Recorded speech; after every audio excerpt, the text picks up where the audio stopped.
So Gujarat shows எல்லாருக்கும் வணக்கம். So நான் தான் உங்கள் Nisha. Yes, so the most awaited Coolie review தான் இன்னைக்கு வந்து நான் பண்ண போகிறேன். ஓகே, ஸோ கூலி இந்த படம் வந்து ஃபர்ஸ்ட்லேருந்தே பார்த்தீங்கன்னா பயங்கர ஹைப்பு. அது எதனால அப்படின்னு பார்த்தீங்கன்னா ஒருத்தருக்காக தான், லோகேஷ் கனகராஜ் அப்படின்ற ஒரு இயக்குனர்னால தான்.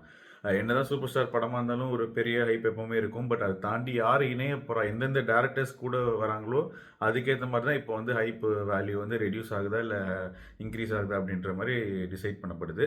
ஸோ ஜெயிலரில் நெல்சன் கூட இணையும் போது பெரிய ஒரு ஹைப் கிரியேட் ஆச்சு. அதே மாதிரி பார்த்தீங்கன்னா இதில் வந்து பார்த்தீங்கன்னா லோகேஷ் கனகராஜ் கூட வந்து இணையும் போது ஃபர்ஸ்ட்லேருந்தே ஒரு பெரிய ஹைப் தான். அண்ட் மெயினாக அந்த டைட்டில் டீசர், அந்த டிஸ்கோ, அந்த சாங் வந்து ரீமிக்ஸ் பண்ணி விட்டாங்க. எனக்கு பிளாக் கோல்டு எஃபெக்ட் வச்சு தான் ஒரு வீடியோ பண்ணியிருந்தாங்க. ஸோ அது வந்து பெரிய ஒரு எக்ஸ்பெக்டேஷன் கிரியேட் பண்ணி விட்டுருச்சு. ஸோ இந்த படம் எப்படி இருக்குது, பார்க்கலாமா வேணாமா, இல்லை என்னெல்லாம் இருக்குது அப்படின்ற மாதிரிலாம் நம்ம பேச போகிறோம். ஸோ ஃபஸ்ட்டு வந்து பார்த்திங்கன்னா இந்த படத்தோட கதை. ஸோ கதை அப்படின்னு பார்த்தீங்கன்னா வந்து ஒரு சிம்பிள் யூஸ்வலான ஒரு ரஜினி படம். ரஜினி படத்தில் என்ன இருக்கும், உங்களுக்கு மாஸ் இருக்கும், அதுக்கப்புறம் நல்ல சாங்ஸ் இருக்கும், அப்புறம் கண்டிப்பாக ஃபைட் இருக்கும், பஞ்ச் டைலாக் இருக்கும், எல்லாமே இருக்கும். அது இல்லாமல் ஒரு ஆஸ் யூஷுவலாக வந்து ஒரு என்னென்னா ஒரு ஒரு சிம்பிள் ரிவெஞ்ச் ட்ராமா அப்படின்னு தான் சொல்ல முடியும். யார் எதுக்காக ரிவெஞ்ச் எடுத்தாங்க, இல்லை என்ன சுச்சுவேஷன் நடக்குது, அதுக்கப்புறம் மெயினாக இந்த படம் வந்து பார்த்திங்கன்னா ஒரு ஹார்பர் பேக் ட்ராப்பில் தான் நடக்குது. ஸோ பாதி கதை அந்த ஹார்பர் சுற்றி, அதுக்கப்புறம் அது சம்மந்தப்பட்டது தான். ஸோ அதனால் வந்துட்டு யார் ரிவெஞ்ச் எடுத்தா, எதுக்கு ரிவெஞ்ச் எடுத்தாங்க, இவங்களாம் யார், எதுக்காக வராங்க அப்படின்றது தான் அந்த படத்தோட கதை. இதுக்கு மேலே நான் டீட்டெயிலாக சொன்னால் நீங்கள் படம் பார்க்கும்போது நான் எல்லாத்தையுமே சொன்ன மாதிரி ஆகிடும். ஸோ அதனால தான் நான் வந்து கதை இதோட நான் நிப்பாட்டிக்கிறேன். ஓகே, ஸோ இந்த படத்தோட ப்ளஸ் அண்ட் மைனஸ் பற்றி ஃபஸ்ட்டு பேசணும். ஸோ ப்ளஸ் அப்படின்னு சொன்னோன்னா பர்ஃபார்மன்ஸ். எல்லாரோட பர்ஃபார்மன்ஸும் வந்து பார்த்திங்கன்னா ரொம்ப சூப்பராக இருந்துச்சு அப்படின்னு சொல்ல முடியும். ஸோ ஃபஸ்ட்டு எடுத்தோடனே பார்த்திங்கன்னா நம்ம ஸ்ருதி ஹாசன் அவங்க வந்து இந்த நிறைய கேரக்டர்ஸ் பண்ணியிருக்காங்க ஹீரோயினெல்லாம். பட் ஆனால் இந்த கேரக்டர் கொஞ்சம் டிஃப்ரெண்ட்டாக இருந்துச்சு, கொஞ்சம் எமோஷ்னலாகவும் இருந்துச்சு. அது நல்லாவே பண்ணியிருந்தாங்க. அண்ட் சத்யராஜ் சார் கிட்டத்தட்ட பார்த்தீங்கன்னா 36 இயர்ஸ்க்கு அப்புறம் பார்த்தீங்கன்னா தலைவர் கூட நடிக்கிறாரு. படத்தில் வந்து அவர் இல்லாத மாதிரி இருக்கும், பட் ஆனாலும் அந்த கேரக்டர் ஃபுல்லாக இம்பேக்ட் வந்து தொடர்ந்து இருக்கும். ஸோ டிஃப்ரெண்ட்டான ஒரு கேரக்டர் அவருக்கு அமைச்சு கொடுத்துருந்தாங்க. அண்ட் அதுக்கப்புறமா வந்து நாகார்ஜுனா, ஸோ கிங் நாகார்ஜுனா அப்படின்னு தான் சொல்லுவாங்க. ஸோ ஒரு ஹேண்ட்ஸம் ஹங்க் அப்படின்ற மாதிரி ஒரு பெரிய ஒரு ஃபாலோயிங் இருக்குது அவருக்கு. ஸோ அந்த அவரோட ஆட்டிடியூட், அந்த சரிஸ்மெல்லாம் பார்த்தீங்கன்னா பயங்கர சூப்பராக இருந்துச்சு. அண்ட் அவர் வந்து சைமனாக பார்த்தீங்கன்னா வாழ்ந்துட்டார் அந்த கேரக்டர் அப்படின்னு தான் சொல்ல முடியும். அவரோட பர்ஃபார்மன்ஸும் ரொம்பவே எக்ஸ்பெக்ட் பண்ணதை விட சூப்பராக இருந்துச்சு. So real star Upendra sir, so அவர் வந்து பார்த்தீங்கன்னா ஒரு படத்தில் வந்து கொஞ்சம் பதுக்கியே வச்சுருப்பாங்க, திடீர்னு ஒரு ஹை பாயிண்டில் வந்து அவரை ரிவீல் பண்ணுவாங்க. ஸோ அந்த மூமெண்ட் வந்து தியேட்டர் பிளாஸ்ட் அப்படின்னு சொல்ல முடியும். அண்ட் என்ன ஸ்க்ரீன் ப்ரெசன்ஸ்க்கு அவருக்கு ரொம்ப சூப்பரான ஒரு ஸ்க்ரீன் ப்ரெசன்ஸு. என்ன சொல்கிறது, அந்த ஃபிட்னஸாக இருக்கட்டும், அந்த ஹேர் ஸ்டைலாக இருக்கட்டும், அந்த கண்ணில் அந்த ஐபால் மூமெண்ட்டாக இருக்கட்டும், எல்லாமே வந்து சூப்பர் டாப் நாச்சாக இருந்துச்சு. ஓகே, அண்ட் அதுக்கப்புறமா பார்த்தீங்கன்னா ஷௌபின் ஷாஹிர். ஸோ ஷௌபின் ஷாஹிர் பற்றி நம்ம சொல்லி ஆகணும். அதாவது வந்து மலையாளத்தில் நிறைய படங்கள் பண்ணியிருக்காரு. கும்பலங்கி நைட்ஸ், அதுக்கப்புறம் பரவா பண்ணியிருக்காரு, நிறைய படம், பீஷ்ம பருவம்னு ஏகப்பட்ட படம் பண்ணியிருக்காரு. ஆனால் வந்து பார்த்தீங்கன்னா இந்த படத்தில், அதுவும் தமிழ் படத்தில் ஃபஸ்ட்டு டைம் ஒரு தமிழ் படம். அண்ட் அதில் தமிழ் டப்பிங்கும் அவர் தான் சொந்தமாக பண்ணியிருக்காரு. அந்த ஸ்லாங்கு பிடிக்கிறது எல்லாமே வந்து சூப்பராகவே வந்து பயங்கரமாக ஒர்க் அவுட் பண்ணியிருக்காரு. அண்ட் ஷௌபின் ஷாஹிர் தான் இந்த படத்தோட ஷோ ஸ்டீலர். கண்டிப்பாக இயக்குனர் லோகேஷ் கனகராஜ் வந்து ஆடியோ லான்ச் சொல்லியிருந்தார், அவர் வந்து கண்டிப்பாக டாக் ஆஃப் த டவுனாக இருப்பாருன்னு சொல்லிட்டு. கண்டிப்பாக is going to be the talk of the town. ஏன்னா அந்த அளவுக்கு பார்த்தீங்கன்னா பயங்கர சூப்பரான ஒரு பர்ஃபார்மன்ஸ். சீரியஸாக வந்து அது பெரிய ஒரு கிரெடிட் வந்து பார்த்தீங்கன்னா லோகேஷ்க்கு கொடுக்கணும். ஏன்னா லோகேஷோட படத்தில் பார்த்தீங்கன்னா நிறைய படங்களில் வந்து சில சைக்கோட்டிக்கான வில்லன் கேரக்டர்ஸ்லாம் உருவாக்கியிருப்பார். இப்போது மாஸ்டரில் பவானி, அதுக்கப்புறம் விக்ரமில் சந்தனம். ஸோ அதனால் பார்த்தீங்கன்னா இந்த படத்துலேயும் பார்த்தீங்கன்னா ரொம்ப டிஃப்ரெண்ட்டான கேரக்டர் அப்படின்னு பார்த்தீங்கன்னா ஷௌபினோட கேரக்டர் தான். ஸோ தயாளன் அப்படின்ற கேரக்டர் தான். ஸோ அந்த தயால் வந்து பார்த்தீங்கன்னா விக்ரமில் எப்படியும் நம்ம அமர் ஃபஹத் ஃபாசில் வந்து ஃபுல்லாக கேரி பண்ணியிருப்பார் படத்தை. அதே மாதிரி இந்த படத்தில் பார்த்தீங்கன்னா ஷௌபின் ஷாஹிர் தயால் தான் வந்து பார்த்தீங்கன்னா ஃபுல் படத்தை வந்து கேரி ஃபார்வர்ட் பண்ணுறார். ஸோ அதுதான் வந்து ஷௌபின் ஷாஹிர் இந்த படத்தில் one of the best performance, career best performance. அதுவும் தலைவர் ஆப்போசிட் பண்ணி பண்ணுறதுன்ற பெரிய விஷயம். ஸோ அதுக்கு வந்து அவருக்கு லக்கும் சரி, ஹார்ட் ஒர்க்கும் எல்லாமே கை கொடுத்துருக்குன்னு தான் நான் நம்புகிறேன். அண்ட் நெக்ஸ்ட்டு பார்த்தீங்கன்னா ஒரு சர்ப்ரைஸான பர்ஃபார்மர் ரச்சிதா ராம். ஸோ இவங்க வந்து ட்ரெய்லரில் பார்த்தீங்கன்னா ஒரே ஒரு ஷாட்டில் தான் வந்திருப்பாங்க. பட் அவங்க வந்ததுக்கு அப்புறமா அதோட இம்பாக்ட் வந்து பார்த்தீங்கன்னா இந்த படத்தை ஒரு பெரிய ட்விஸ்ட் வச்சு சூப்பராக ரிவீல் பண்ணியிருக்காங்க. அது ரொம்ப ரொம்ப ரொம்ப சூப்பராக இருந்துச்சு. அண்டு கண்டிப்பாக வந்து அது நீங்கள் பார்க்கும்போது என்ஜாய் பண்ணுவீங்க, பயங்கரமாக என்ஜாய் பண்ணுவீங்க. பர்ஃபார்மன்ஸ் வந்து ரொம்ப சூப்பராக இருந்துச்சு. ஸோ இது எல்லாத்தையும் தாண்டி தலைவர் சூப்பர் ஸ்டார் ரஜினிகாந்த். ஸோ தலைவர் பற்றி நம்ம என்ன சொல்லணும், அவரோட அந்த ஸ்டைலாக இருக்கட்டும், அந்த மேனரிசமாக இருக்கட்டும், எல்லாமே வந்து எப்போவுமே சூப்பராக இருக்கும். And of course 50 years of Rajinikanth. So அது வந்து ஒரு பெரிய விஷயம். ஏன்னா இந்த இண்டஸ்ட்ரியில் ஒரு 1 இயர் 2 இயர் தாக்கு பிடிக்கிறதே பெரிய விஷயம். பட் ஆனால் 50 இயர்ஸில் அதுவும் மாறாமல் ஒரே நம்பர் 1 பொசிஷனில் இருக்கிறது ஹேட்ஸ் ஆஃப் தலைவா, வி லவ் யூ. இன்னொரு மெயின் ப்ளஸ் என்ன அப்படின்னு பார்த்தீங்கன்னா 2 விஷயம் இருக்குது. ஒன்று வந்து music. Yes, so rock star Anirudh வந்து அவருக்கு என்ன சொல்கிறது, இந்த வி ஆர் லிவிங் இந்த அனிருத் ஏரா ஆஃப் மியூசிக் அப்படின்னு தான் சொல்ல முடியும். ஏன்னா வந்து தொடர்ந்து அதாவது பார்த்தீங்கன்னா, இப்போ தலைவருக்கே நீங்கள் பார்த்துக்கோங்களேன், ஜெயிலரில் ஒரு மாபெரும் பயங்கரமான ஒரு விஷயம் பண்ணிட்டாரு. வேட்டையனில் பார்த்தீங்கன்னா, கரெக்டான பேக்ரவுண்ட் ஸ்கோர், கரெக்டான ஒரு சாங்ஸ் அமைப்பு எல்லாமே சூப்பராக வந்து பண்ணியிருந்தாங்க.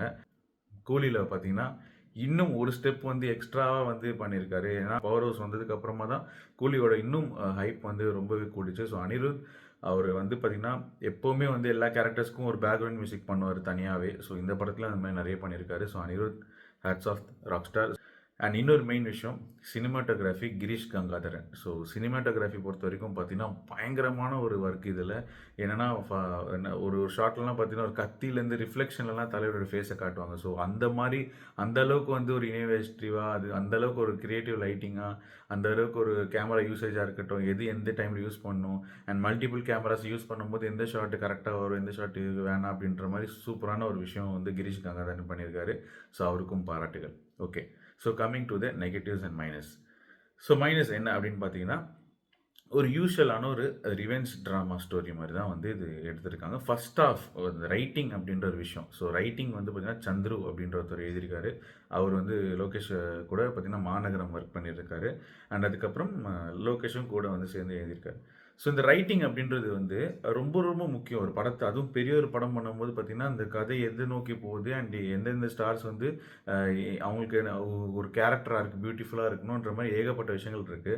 கூலியை பொறுத்த வரைக்கும் பார்த்தீங்கன்னா, ஃபர்ஸ்ட் ஆஃப் ஆரம்பிச்சு அந்த ஃபர்ஸ்ட் ஆஃப் இன்டர்வல் வரைக்கும் பார்த்தீங்கன்னா, சூப்பராக கொண்டு போகிறாங்க. இதுதான் கேரக்டர்ஸ், இதெல்லாம் இவங்கலாம் இருக்காங்க, என்ன என்ன பர்பஸ்க்காக இவங்க இதெல்லாம் பண்ணுறாங்கன்ற மாதிரி சூப்பராக ரிவீல் பண்ணி போய் ஒரு இன்டர்வெல்ல ஒரு பீகாஸ்ட் செட் பண்ணி வைக்கிறாங்க. அஃப்கோர்ஸ் இன்டர்வல் வந்து பார்த்தீங்கன்னா, விக்ரம் படத்துலையும் லியோ படத்துலையும் இருக்க மாதிரி ஒரு பேங்கர் இன்டர்வலாக இல்லைனாலும், ஒரு தலைவர் படத்துக்கு ஏற்ற மாதிரி ஒரு மாசான ஒரு இன்டர்வலாக வந்து முடிச்சிருக்காங்க. ஸோ ஃபர்ஸ்ட் ஆஃப் வந்து சூப்பர் க்ளீனாக வந்து அவங்க வந்து ஸ்டேஜிங்லாம் சூப்பராக பண்ணிட்டாங்க. செகண்ட் ஹாஃப் வரும்போது என்ன அப்படின்னு பார்த்தீங்கன்னா, நெறைய தடுமாற்றங்கள் இருக்கு. நெறைய லாஜிக்கலான லூப் ஹோல்ஸ் வந்து இருக்கு. ரைட்டிங்லேயே வந்து அவங்க கோட்ட விட்டுருக்காங்க. ஸோ அது வந்து ஏன் சரியா அவங்க பண்ணல, இல்ல வந்து ஒரு அவசரத்தில பண்ணிட்டாங்களா, இல்ல இதெல்லாம் யோசிக்கலையா அப்படின்ற மாரி ஒரு விஷயம் வந்து இருக்கு. ஸோ வந்து செகண்ட் ஹாஃப்ல பார்த்தீங்கன்னா வந்து நெறைய இடத்துல வந்து கொஞ்சம் கொஞ்சம் லாஜிக்கல் மிஸ்டேக்ஸ் நெறைய இருக்கு. அண்ட் லோகேஷ் படத்துல இது வந்து யாரும் எக்ஸ்பெக்ட் பண்ண மாட்டாங்க. ஏன் அப்படின்னா, ஒரு ஸ்க்ரீன் பிளேவும் அதுக்கப்புறமா ஒரு கதைகளும் எவ்வளோ முக்கியம் அப்படின்றது நமக்கு தெரியும். பட் இன்னொரு விஷயமும் நான் சொல்றேன். இப்போ வந்து லோகேஷ் கனகராஜா எல்லாருமே வந்து பேஷ் பண்ணிட்டு இருக்காங்க. பட் நான் ஒண்ணு என்ன சொல்றேன், லோகேஷ் கனகராஜை விட ஒரு சென்சிபிளான கமர்ஷியல் டைரக்டர் யாருமே கிடையாது. ஏன்னா கமர்ஷியல் அதாவது இப்போ பார்த்தீங்கன்னா, லோகேஷ் சாரோட எல்லா படங்களும் பார்த்தீங்கன்னா, மாநகரமா இருக்கட்டும், கைதியா இருக்கட்டும், இல்லைனா வந்து விக்ரமா இருக்கட்டும், எல்லாமே அவரோட வேர்ல்டு, அவரோட ஜோன்ல தான் இருக்கும். ஸோ அதில பயங்கரமா ஸ்ட்ராங்கா இருக்கும்.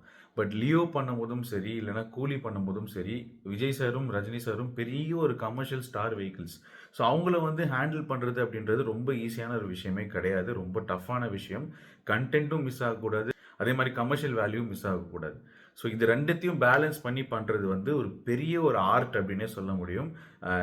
நெல்சன் வந்து பார்த்தீங்கன்னா, பீஸ்ட்ல கோட்ட விட்டிருந்தாலும் ஜெயிலர்ல வந்து பிடிச்சிருப்பாரு. ஸோ அதே மாதிரி லோகேஷ் கனகராஜ் வந்து பார்த்தீங்கன்னா, லியோல வந்து ஃபர்ஸ்ட் ஹாஃப் நல்லா பண்ணியிருப்பார். செகண்ட் ஹாஃப் கொஞ்சம் விமர்சனங்கள் போச்சு. பட் இருந்தாலும் அந்த படம் பெரிய ஹிட் தான். அதே மாதிரி இந்த படத்துலயும் பார்த்தீங்கன்னா, தலைவருக்காக ஒரு சூப்பர் ஸ்டார் ரஜினிகாந்த் வச்சுட்டு அவரால என்ன பண்ண முடியுமோ அது மேக்ஸிமம் யூட்டிலைஸ் பண்ணியிருக்காரு. ஸோ தலைவர் ஃபேன்ஸா நீங்க போய் ஒரு நல்ல ஒரு என்டர்டெயின்மெண்ட்டான ரஜினி படம் பார்க்கணும் அப்படின்னா, கண்டிப்பா ஒரு 2 1/2 ஹவர்ஸ் நீங்க வந்து என்ஜாய் பண்ணுவீங்க. ஆனா, இயக்குனர் லோகேஷ் கனகராஜோட ஃபேனா நீங்க போய் எக்ஸ்பெக்ட் பண்ணி படத்த பார்த்தீங்க அப்படின்னா, அது உங்கள கொஞ்சம் கூட சாட்டிஸ்ஃபை பண்ணாது. ஏன்னா நானும் ஒரு டை ஹார்ட் லோகேஷ் ஃபேன் தான். பட் நானே அதான் சொல்லுவேன். ஏன்னா நம்ம கைதியில பார்க்கும்போதோ, இல்ல விக்ரம் பார்க்கும்போது அந்த அளவுக்கு வந்து ஒரு பயங்கரமான ஒரு கதை களமோ, இல்ல ட்விஸ்ட்டோ அந்த மாரி நீங்க வந்து இந்த படத்துல எதிர்பார்க்க முடியாது. ஸோ யாரும் ஒரு லோகேஷ் கனகராஜ் ஃபேனா இல்லன்னா அவர் கெரியர்ல இந்த படம் எப்படி இருக்குன்றத இவாலுவேட் பண்ண வேணாம். பிகாஸ் இது ஃபுல் அண்ட் ஃபுல் தலைவருக்காக 50 இயர்ஸ் ஆஃப் ரஜினிக்காக ஒரு ட்ரிபியூட்டா ஒரு பண்ண படமா வந்து நம்ம நினச்சுக்கலாம் அவ்வளோதான். ஸோ லோகேஷோட நம்ம டைரக்ஷன் இல்ல லோகேஷோட டேலண்ட்ட வந்து நம்ம கைதியிலயும் பார்த்துட்டோம், விக்ரம்லயும் பார்த்துட்டோம். ஸோ இனிமேல் வந்து நம்ம வந்து அவர வந்து இத வச்சு தான் வந்து அவர் சரியான டைரக்டர் இல்ல அப்படின்னு சொல்றது வந்து ரொம்ப ரொம்ப முட்டாள்தனமான ஒரு விஷயம். ஏன்னா அடுத்து கைதி 2 வருது, விக்ரம் 2 வருது. ஸோ அதில நீங்க பார்த்தீங்கன்னா, கண்டிப்பா வந்து அது அவரோட வேர்ல்டு, அவரோட டாமினன்ஸ் இருக்கும். ஸோ வந்து லோகேஷ் கனகராஜோட யாரு லோகேஷ் கனகராஜ் அப்படின்றத அவர் அதில ப்ரூவ் பண்ணுவாரு. ஆனா இதில அவர் ப்ரூவ் பண்ணணும்னு அவசியம் கிடையாது. ஏன் அப்படின்னா, at the end of the day it's a commercial movie. It's a business. So அதனால வந்து கலெக்ஷன் இன்னைக்கு பார்த்தீங்கன்னா 151 ப்ளஸ் க்ரோர்ஸ் வந்து வேர்ல்டு வைட் கலெக்ஷன் கூலி பண்ணியிருக்கு. ஸோ அது வந்து யாரால பாசிபிள்னா லோகேஷ் கனகராஜனால மட்டும்தான் பாசிபிள். ஸோ அதனால் அவரை வந்து குத்தம் சொல்கிறவங்க ஸ்க்ரீன் ப்ளே சரியில்லை, ரைட்டிங் சரியில்லை அப்படின்றது வந்துட்டு ஓகே, அதுக்கு நம்ம எடுத்துக்கலாம். ரைட்டிங் சரியில்லை தான் செகண்ட் ஹாஃபில் கொஞ்சம் எங்கே கதை போகுது அப்படின்ற மாதிரி நிறைய குழப்பங்கள் இருக்குது. பட் இருந்தாலும் ஒரு டேரக்டரை வந்து மொத்தமாக வந்து போட்டு அடிக்கிறது அப்படின்றது சுத்தமாக சரியில்லை. ஏன்னா அவர் வந்து முன்னாடி என்ன ஒர்க் பண்ணியிருக்காரு அப்படின்றத ஒரு பெரிய தெரியும். And most wanted director of இந்தியாவாக வந்து இப்போ லோகேஷ் கனகராஜ் இருக்கார். ஸோ கண்டிப்பாக லோகேஷ் வந்து அடுத்த படம் கைதி 2 வந்து ஒரு பயங்கரமான ஒரு கம்பேக்காக இருக்கும் அப்படின்ற மாதிரி தான் நான் நம்புகிறேன். இதுலேயுமே வந்து செட்பேக் ஆகிறவங்களுக்கு ஒன்றுமே கிடையாது. பட் இவங்க வந்து நெட்டில் எழுதுகிற ஆர்டிகல்ஸ்லாம் வந்து ரொம்ப ட்ரோல் பண்ணுற மாதிரிலாம் இருக்கும். பட் அதில் பெருசாக கண்டுக்க வேணாம். ஸோ மொத்தத்தில் இந்த படத்தை பார்க்கலாமா வேணாமா அப்படின்னு கேட்டிங்கன்னா, ஸோ கண்டிப்பாக நீங்கள் ஃபேமிலியோட இல்லை ஃப்ரெண்ட்ஸோட போய் ஒரு 2.5 ஹவர்ஸ் ஒரு சூப்பரான ஒரு ரஜினி படத்தை என்ஜாய் பண்ணிட்டு வரணும் அப்படின்னு ஒரு விசில் அடிச்சு நல்லா பாட்டு பாடி டான்ஸ் ஆடி வரணும் அப்படின்னு சொன்னீங்கன்னா வந்து கண்டிப்பாக இந்த படம் வந்து உங்களுக்கு பெரிய தியேட்டர் எக்ஸ்பீரியன்ஸ் தான். ஸோ கண்டிப்பாக ஒன் டைம் நீங்கள் கண்டிப்பாக தியேட்டரில் எக்ஸ்பீரியன்ஸ் பண்ணலாம். தியேட்டரில் பார்க்க முடியாது, தூக்கம் வரும் அப்படின்ற அளவுக்குலாம் வந்து ஒன்றுமே மொக்கெல்லாம் கிடையாது. ஸோ கண்டிப்பாக நல்ல படம். அண்ட் நீங்கள் கொடுத்த பைசாவுக்கு கண்டிப்பாக வசூலாயிருக்கும். ஏன்னா லோகேஷ் தான் சொல்லியிருக்காரு, 1000 கோடி 1000 கோடின்னு சொல்கிறாங்க. பட் 1000 கோடியே பார்க்க மாட்டேன், 150 ரூபா கொடுக்குற சராசரி மனுஷனோட இதுதான் நான் பார்க்குறேன்னு சொல்லிட்டு. ஸோ அந்த 150 ரூபா நீங்கள் கொடுத்தீங்கன்னா அதில் வந்து ஒரு 70 ரூபா பார்த்தீங்கன்னா மோனிகா சாங்காகவே உங்களுக்கு சரியாக போயிடும். மீதி 75 ரூபா தான் வந்து உங்களுக்கு வந்து பார்த்தீங்கன்னா உங்களுக்கு வந்து படமாக இருக்கும். ஸோ அதனால் வந்து இந்த மோனிகா சாங் படத்தில் ஒரு சுச்சுவேஷனில் எதுக்கு இது சாங் வருது அப்படின்ற மாதிரி யோசிக்கிறதுக்குள்ளே பார்த்தீங்கன்னா அந்த சாங் கொரியோவும் சாங் விஷுவலும் பார்த்தீங்கன்னா பயங்கரமாக சூப்பராக பண்ணியிருக்காங்க.